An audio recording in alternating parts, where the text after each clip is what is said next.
Kita nanti di sana banyak belajar pokoknya. Ada tanaman, ada lele. Iya. Memang iya betul. Saya benar penasaran. Jadi kita ke rumah Pak Andreas ya? Ayo, teman-teman.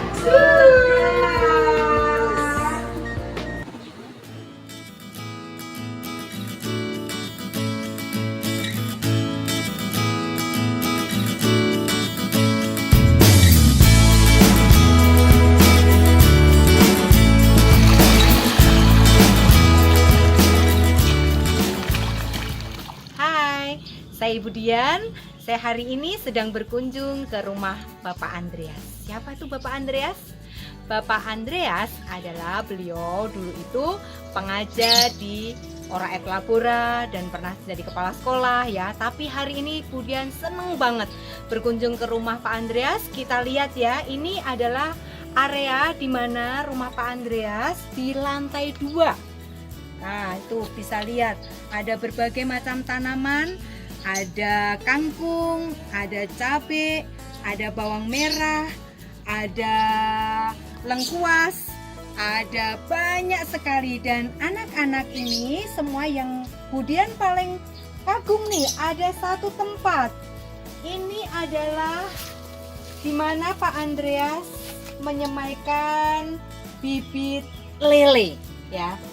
Lele dan banyak sekali di dalamnya. Nah, tuh dilihat, nanti kita akan bisa mendapatkan penjelasan langsung dan kita bisa berkenalan langsung dengan Bapak Andreas. Iya, penasaran kan? Kita temui dulu Bapak Andreas kita.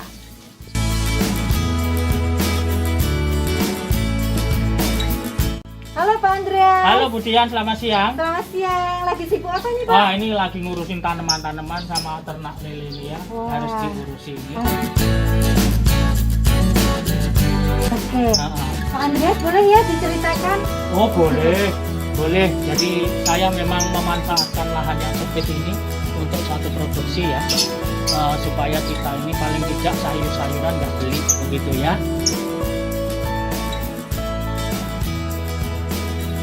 Ini Pak Andreas di rumah ini di lantai 2 ya. Saya lantai 2 saya bikin dak dan open air. Nah, di sini Pak Andreas menanam kangkung. Ya, ini kangkung saya tanam di bekas jerigen yang saya buka. Kemudian ini ada jahe. Ya, kemudian itu ada tanaman bayam dan ini yang menarik anak-anak, ini Pak Andreas mau mencoba untuk membuat tanaman bertingkat. Ini ya, tanaman kenikir. Ini lahannya hanya sempit, kemudian kita coba tingkat dengan cara seperti ini, sehingga kita harapkan nanti dengan lahan yang sempit yang minimal bisa menghasilkan satu hasil yang bagus. Dan Pak Andreas juga mencoba untuk mengembangkan ini tanaman ini adalah tanaman bawang merah. Bawang merah ini anak-anak usianya 3 bulan ya. Kita harus rawat, kita pupuk, kita siram. Kalau ada rumput yang seperti ini harus kita cabut. Ini usianya adalah baru 2 bulan dan ini sebulan lagi akan panen. Jadi satu bawang merah itu bisa produksi sampai 6 sampai 7. Kemudian Pak Andreas juga menanam cabai ini, cabai keriting di dalam pot. Jadi kita tidak perlu lahan yang luas, tapi asal kita punya pot, kemudian kita punya tempat yang cahaya penuh, kita bisa membuat atau kita bisa memelihara dan menumbuhkan cabai. Ini hasilnya ada, cabainya sudah mulai berbuah. Ini kalau berbuah, ini kalau berbuah warnanya merah yang kamu biasa lihat di pasar-pasar. Ini ada cabenya ya, cabai merah. Kemudian untuk anak sekalian, ini Pak Andreas ini juga memanfaatkan barang-barang yang tidak berguna seperti ini, yang sudah nggak berguna kita bikin pot dan seterusnya. Kemudian pot ini juga barang-barang yang sudah nggak ada gunanya, jadi kita coba untuk manfaatkan. Dan ini saya mencoba untuk berternak lele dengan cara yang efisien. Jadi portable, bisa diangkat kemana-mana, tetapi hasilnya bagus. Jadi ini saya menggunakan ember. Ember ini kapasitasnya antara 70 sampai 80 ekor. Dan anak-anak sekalian, pada saat lele ini kita besarkan, ya kita beri umpan di sini. Kemudian kalau kualitas airnya sudah mulai enggak bagus, bagian bawahnya sudah banyak mengandung racun, dan racun itu ternyata bermanfaat untuk pupuk tanaman, maka Pak Andreas bikin satu sistem yang di dalam pelajaran fisika namanya bejana berhubungan. Bejana berhubungan seperti ini, jadi kita bisa memanfaatkan, misalnya kalau bawahnya airnya sudah nggak bagus, perlu dikuras, ini cukup dimiringkan saja, dimiringkan begini, nah airnya tumpah seperti itu. Airnya tumpah seperti itu, permukaan ini turun, air bagian bawah itu kemudian dibawa ke sini, dan ini merupakan air pupuk. Setelah cukup kurang lebih 10 cm tiap hari, maka ini cukup kita kembalikan ke tempat semula. Dan kita tidak lupa, ini air ini biasanya saya pakai untuk menyiram tanaman, karena ini adalah pupuk untuk menyiram tanaman ini. Nah begini, sehingga kita pupuk nggak beli di mana-mana, pupuknya cukup dari tanaman ini aja, dari limbah lele. Jadi tidak no waste, tidak ada yang dibuang, semuanya digunakan.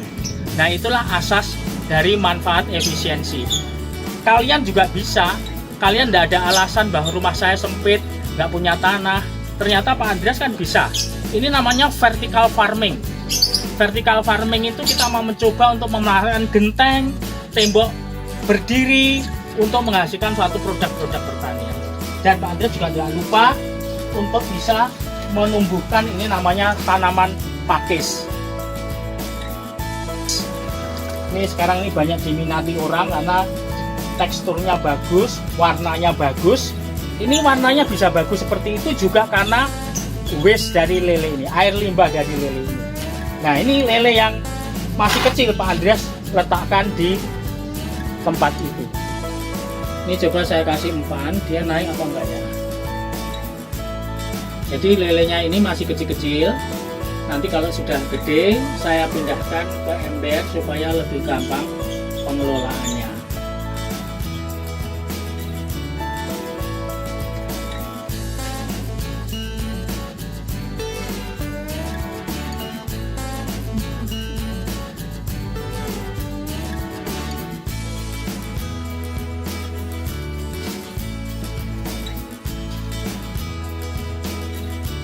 Wah, banyak sekali lelenya. Oh, ada berapa ini, Pak? Itu yang ada di sini? yang di bawah ada 400, Oke. yang di atasnya ada 400. Sebenarnya kalau yang di sini itu lebih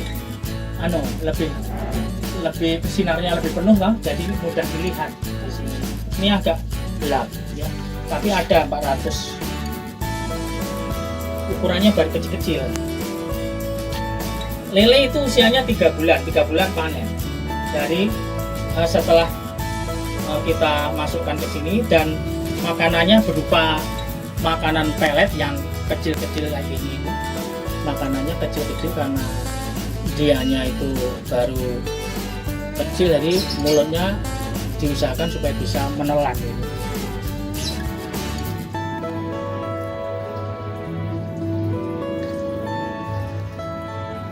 Apakah semua ikan lele itu bisa bertahan lama hidupnya, Pak? Karena dia berada di tempat airnya kan kotor nih, nggak bening. Ya, Itu bagaimana, Pak? oh ya, memang lele itu mempunyai waste, yaitu amonium, dan amonium itu bersifat toksik atau racun. Oleh karena itu maka dalam reguler, waktu yang reguler harus dikurangi air yang di bagian bawah.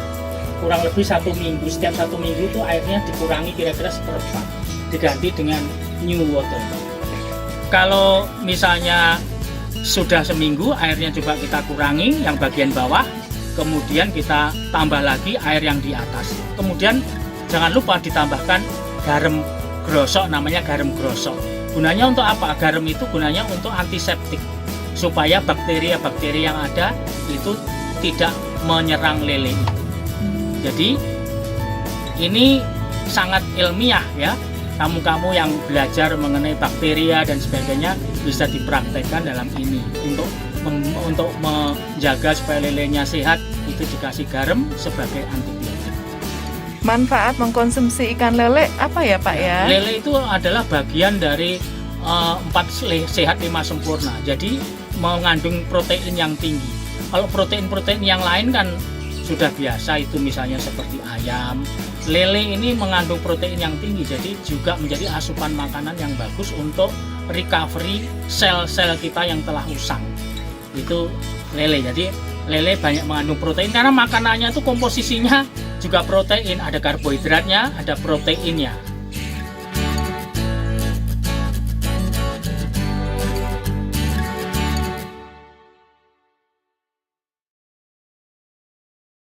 Ngomong-ngomong, kita sekarang mau kemana nih? Kita mau lihat ternak lele yang dalam skala yang besar.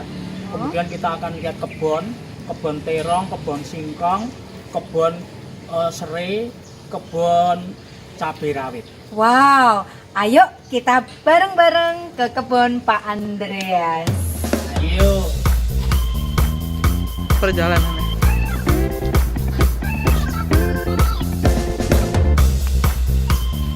Jalannya setapak nih. Kita menuju pergi ke kebun dan juga tambak lelenya.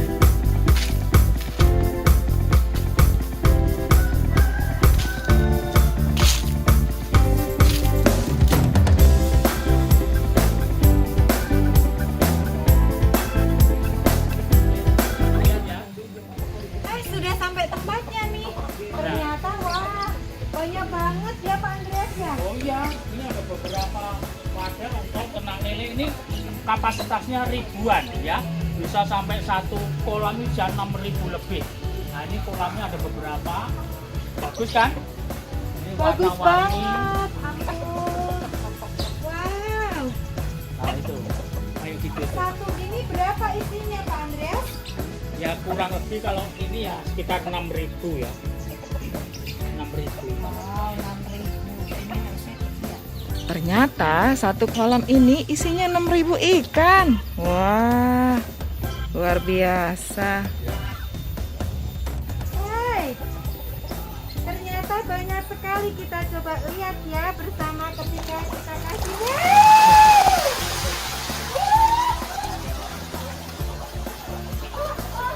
Wow. Wah, keren kan? Yo, lihat itu. Wow. Lihatlah.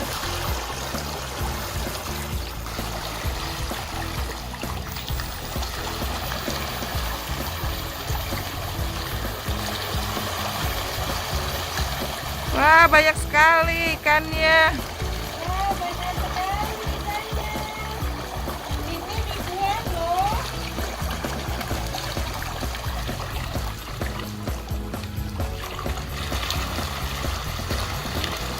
Jadi kalau dikasih makan ikan seperti ini nih. Wah, lapar sekali sepertinya ikannya.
banget. Ini Ya. tujuannya gunanya buat apa? Ya? Ini untuk tandon air.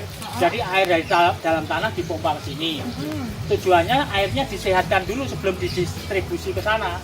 Jadi di sini disehatkan, diendapkan kurang lebih ya 3 hari lah. Nah, di dalamnya ini diisi ikan nila. Ya, ternyata ikan nila itu menyehatkan air itu, sehingga air itu nanti kalau didistribusi ke sana itu sudah siap. Nah, jadi ini ke kolam-kolam sini. iya, dari dalam tanah masuk sini, kemudian disehatkan, kemudian didistribusi ke kolam-kolam itu. Ini tujuannya tandon air itu begitu. Ada perbedaan ya kalau misalnya air yang sudah disehatkan sama air yang biasa saja? Oh, beda. Kalau untuk lele. Beda. Air dalam tanah itu kan tanah di sini ini kan tanah banyak mengandung ferro, besi. Ya, jadi perlu diendapkan dulu supaya dia mengalami oksidasi sehingga itu karatnya itu bisa mengendap. Air yang ini ke sana itu sudah sehat. Berarti daya tahan hidup lele itu lebih besar kemungkinannya kalau menggunakan air sehat. Iya. Walaupun gitu, lele anak-anak. ya walaupun lele itu sebenarnya tahan banting ya. Dia dalam air yang keruh pun enggak masalah karena dia bernapas dengan itu loh, sumutnya itu. Ya, dengan antenanya itu. Itu lele itu seperti Ini ngapain ini Pak? Ini kita lagi nyortir ataupun milihin larva lele. Ini karena sebagian kemarin ada kendala kena air hujan pertama kali itu kemarin, jadi sebagian ini nggak tahan ini karena masih larva, jadi kita pilih yang masih sehat, kita selamatkan. Kalau yang sudah mati ya sudahlah kan gitu. Karena ini hasil pijahan sendiri sih ya, kan gitu. Jadi kita nggak terlalu ambil bermasalah lah gitu. Ngomong-ngomong kita belum kenalan nih sama Bapak yang satu ini. Yuk kita tanya yuk, nama Bapak siapa Pak? Nama saya itu Purwanto. Oh, sudah berapa lama Pak beternak lele ini Pak? Setahunan, sudah setahunan ini. Oh, sudah setahunan. Ya. Oh. Iya. Yang ini nih di sini Ini nih. adalah larva. Larvanya Atau lele. disebut anakan-anakan lele yang baru menetas.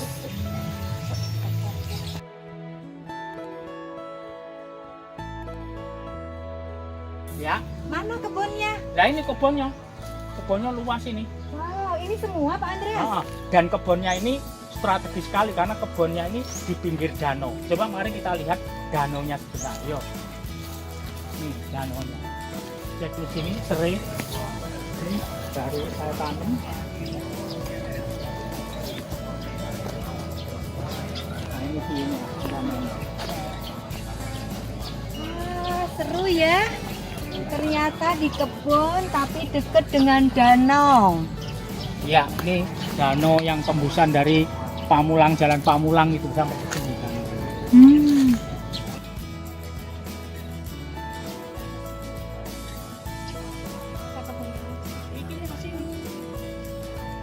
Kalau mau bercocok tanam, yang pertama kali harus dilakukan adalah pengolahan tanah.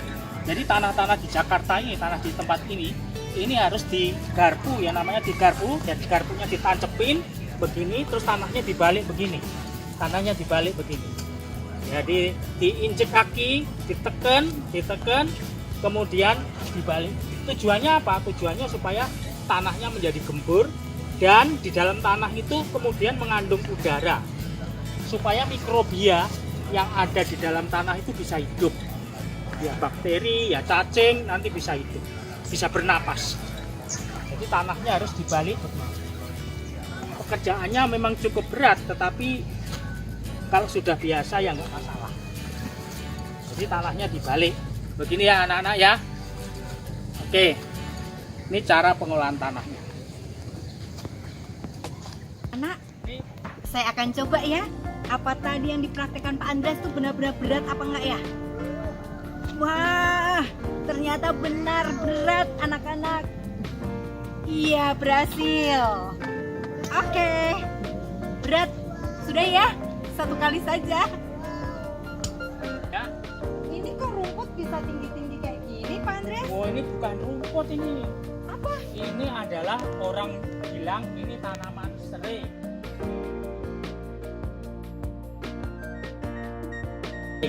Kalau dalam bahasa Inggrisnya adalah lemon grass. Oh, Jadi- ternyata saya salah anak-anak. Iya. Ini namanya serai. Oh, serai ini bisa banyak manfaatnya untuk masak, juga bisa didestilasi menghasilkan minyak serai yang biasanya untuk kosmetik, karbol, untuk GPU, minyak urut itu ya asalnya dari sini. Jadi ini didestilasi, daunnya diambil kemudian didestilasi menghasilkan minyak serai yang harganya luar biasa, 1 liternya bisa 700. Apa Pak? Di apa Pak? Destilasi. Destilasi apa sih Pak? Destilasi itu direbus, uapnya itu didinginkan sehingga minyak asterinya itu kemudian bisa mengendap.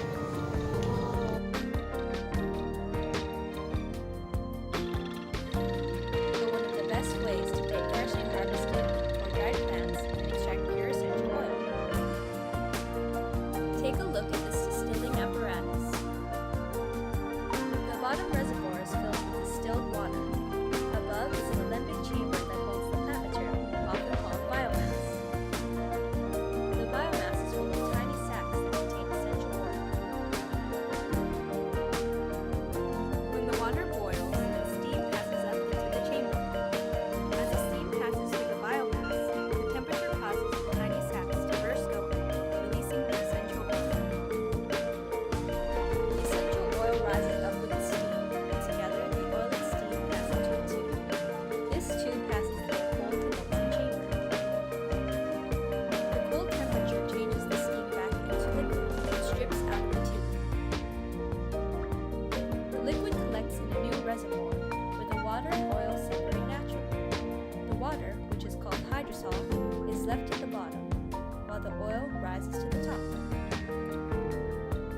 And lastly, the essential oil can now be collected and bottled. Ini adalah planter bag, isinya bawang merah. Ini adalah 600 pohon cabai. Ya.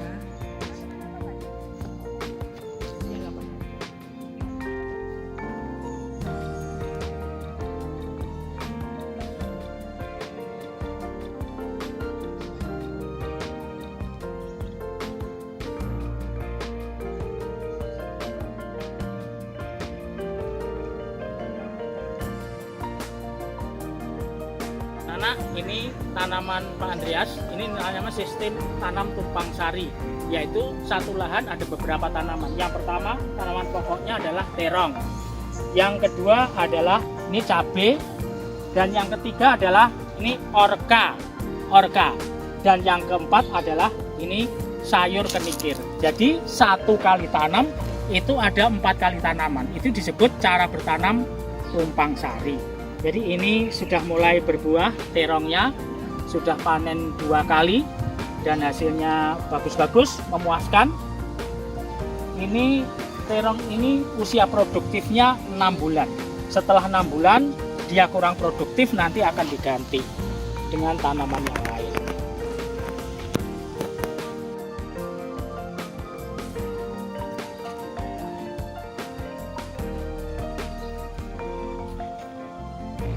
Oh, gede sekali nih.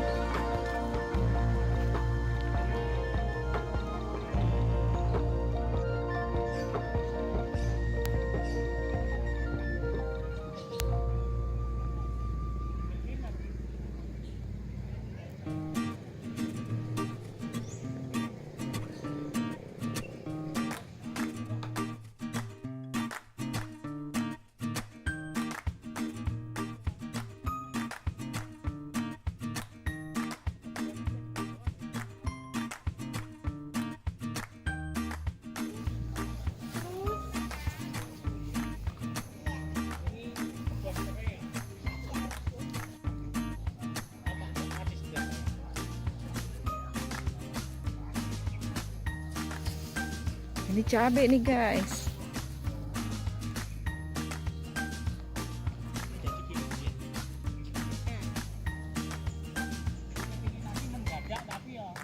Tapi keren. Kacang panjang.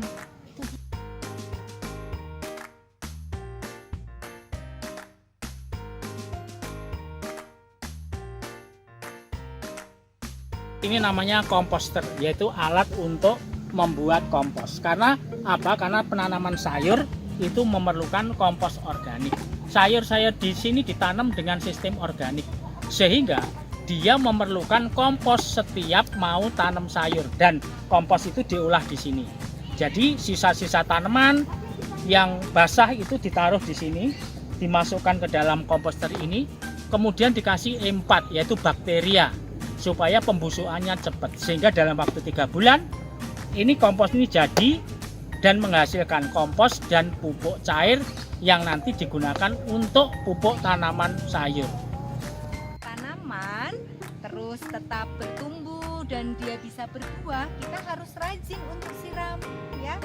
Nah, lihat nih hasilnya, dia berbunga. Ya, setelah dia berbunga, dia akan berbuah. Jadi buah tuh buahnya ya, lihat tuh. Mulai dia berbuah.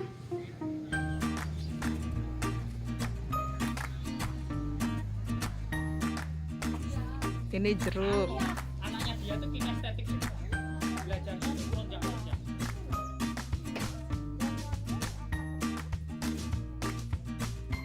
Kecombrang.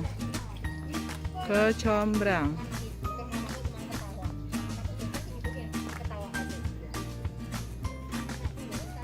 Ini pohon ceri.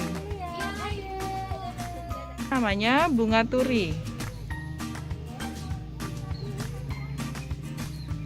Ya, apa Pak Andreas? Kembang turi ini. Oh, kembang turi ini, liatin dong. Nah, panen ini- loh. Ini pelengkap untuk pecel Madiun. Jadi ini kalau di Jakarta langka, tapi di sini ada kembang turi. Jadi ini pelengkap sayuran untuk pecel. Nah, ini yang diambil adalah yang masih muda-muda. Pohon sirsak, lihat buahnya.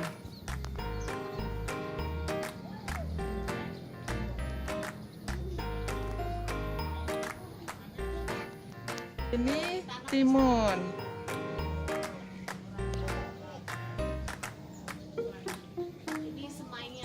Nah, ini tanaman lengkoas. Nah, tuh nanti diambil yang sini nih. Ya, daunnya kayak begini.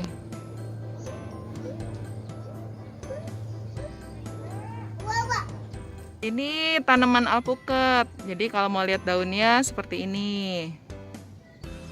Oke, Bu Dian, bagaimana nih? Kita sudah selesai jalan-jalannya di kebunnya Pak Andreas, Pak Andreas.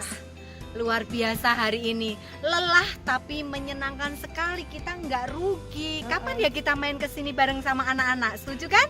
Atau kita coba belajar nanti bercocok tanam di sekolah. Oh, Bu Dian. siap. Bagus Setuju, itu, teman-teman? setuju, ya, Anak-anak? pasti anak-anak setuju. Oke, kita pulang yuk. Sudah siang, lelah nih, panas. Hari ini Bu Dian mau bikin pecel. Iya, aku mau bikin pecel, kenikir, dan kembang turi. Nah, ini adalah makanan sehat. Kita coba ya. Akhirnya belajar kita selesai. Judul pembelajaran kita adalah Back to Nature. Back to nature. Oke.